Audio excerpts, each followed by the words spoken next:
1900. The Association of American Universities is founded to promote higher standards and put U.S. universities on an equal footing with their European counterparts. 1901. Juliet Junior College in Illinois opens.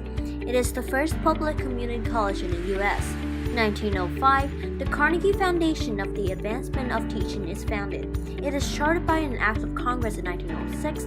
The same year, the foundation encouraged the adoption of a standard system for equating seat time, which is the amount of time spent in class, to high school credits. Still in use today, the system came to be called the Carnegie Unit. There are numerous important achievements of the foundation during the first half of the 20th century. 1909, Ellen Richards, chemist, prominent water scientist, and the first woman to attend MIT, is instrumental in founding the American Home Economics Association, now the American Association of Family and Consumer Sciences. 1913, Edward Thorndike's book, Educational Psychology, The Psychology of Learning, is published. It gave birth to connectionism, which states that human learning involves habit formation, which is strengthened by repetition and achieving satisfying consequences. These new ideas come to dominate American educational psychology for much of the 20th century and greatly influence American educational practice. 1916. Lewis Terman and his team of Stanford University graduate students completed an American version of the Binet-Simon scale, which becomes a widely used individual intelligence test, and the concept of intelligence quotient (IQ) is born. The fifth edition of the Stanford Binet scales is now the most popular individual intelligence test today. As the U.S. enters World War I, the Army has no means of screening the intellectual ability of its recruits. Robert Yerkes became the chairman of the Committee on Psychological Examination of the Recruits. They designed the Army Alpha Test, which has little impact on the war but laid groundwork for future standardized tests. 1919. All states have laws providing funds for transporting children to school. 1921. Lewis Terman launches a longitudinal study of intellectually superior children at Stanford University. The study continues for more than 75 years. 1925. Tennessee versus John Scopes. The monkey trial captures national attention as John Scopes, a high school biology teacher, is charged with the crime of teaching evolution, which is in violation of the Butler Act. The trial ends in Scopes' conviction. 1926, the Scholastic Aptitude Test (SAT) is first administered. It's based on the Army Alpha Test. 1929, the Great Depression began with the stock market crash in October. The U.S. economy is devastated. Public education funding suffers greatly, resulting in school closing, teacher layoffs, and lower salaries. 1931, Alvarez versus the Board of Trustees of the Lemon Grove, California School District became the first successful school desegregation court case in the U.S. as the local court forbids the school district from placing Mexican-American children in a separate Americanization school.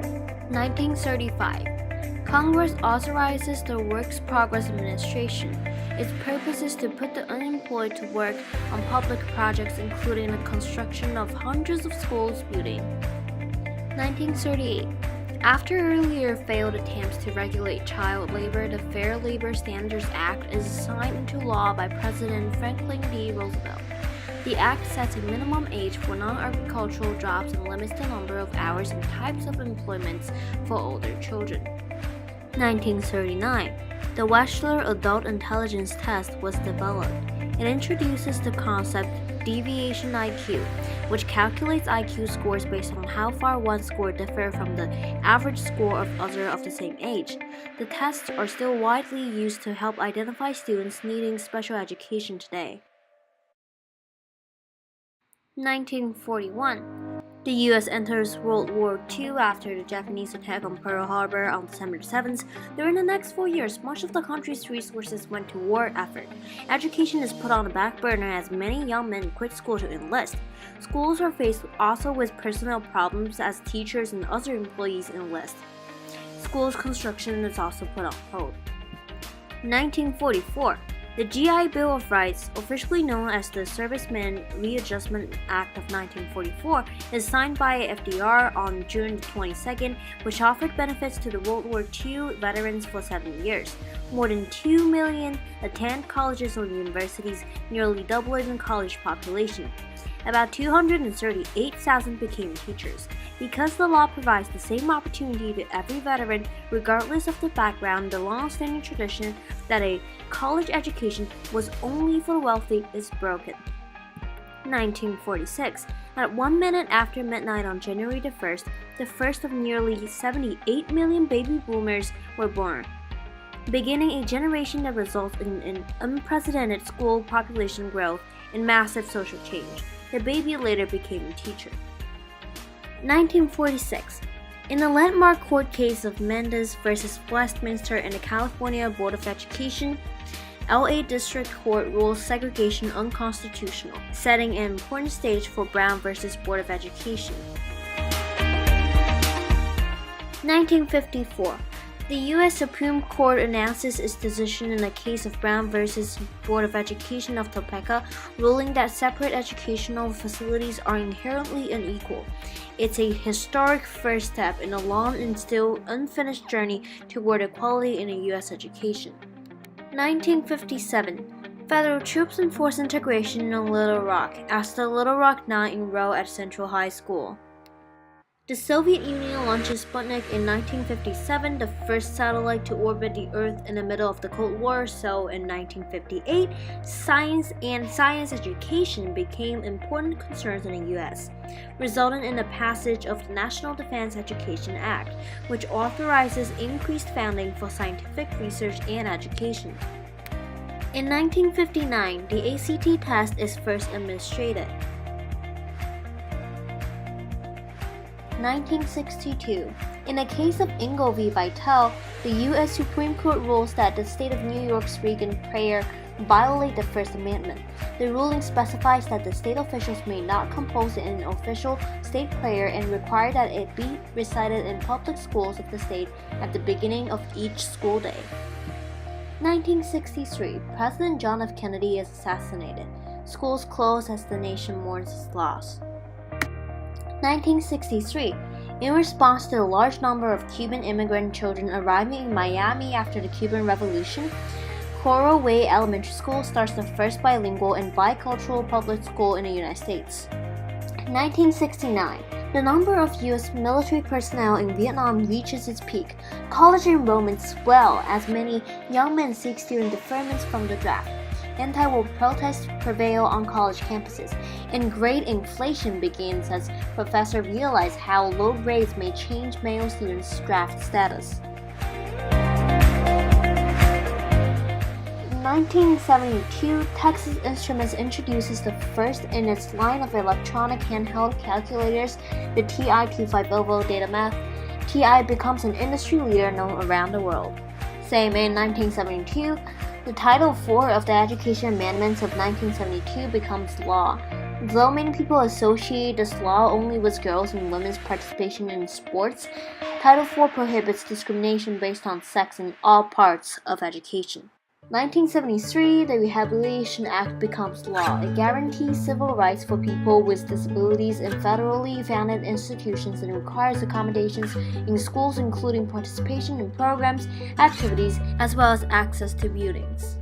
1974, Federal Judge Arthur Garrity orders busing of African American students to predominantly white schools in order to achieve racial integration of public schools in Boston. White parents protest, particularly in South Boston. 1980, Ronald Reagan focused on eliminating the Department of Education, supporting mandatory prayers and school vouchers, cultivating teachers' pride, providing tuition tax credit, encouraging education reform. 1983, the report of the National Commission on Excellence in Education, A Nation at Risk, calls for sweeping reforms in public education and teacher training, was a forward-looking call for expanding high school requirements to include the study of computer science. 1986, Krista McAuliffe is chosen by NASA from among more than 11,000 applicants to be the first teacher astronaut, but her mission ends tragically as the Space Shuttle Challenger explodes 73 seconds after its launch. 1989. The University of Phoenix establishes their online campus, the first to offer online bachelor's and master's degrees. It becomes the largest private university in North America. 1992, City Academy High School, the nation's first charter school, opens in St. Paul, Minnesota. A charter school is a school that receives government funding but operates independently of the established state school system in which it is located. 1993, the Massachusetts Education Reform Act requires a common curriculum and a statewide test, Massachusetts Comprehensive Assessment System.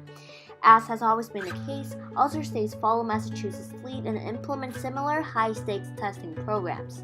1996, President Bill Clinton signs the Illegal Immigration Reform and Immigrant Responsibility Act of 1996 into law on September 30th. It prohibits states from offering higher education benefit based on residency within the state, in-state tuition, to undocumented immigrants unless the benefit is available to any U.S. citizen or national. This law conflicts, however, with practices and laws in several U.S. states. 1999. Two Columbine High School students go on a killing spree that leaves 15 dead and 23 wounded at the Littleton, Colorado school, making it the nation's deadliest school shooting incident.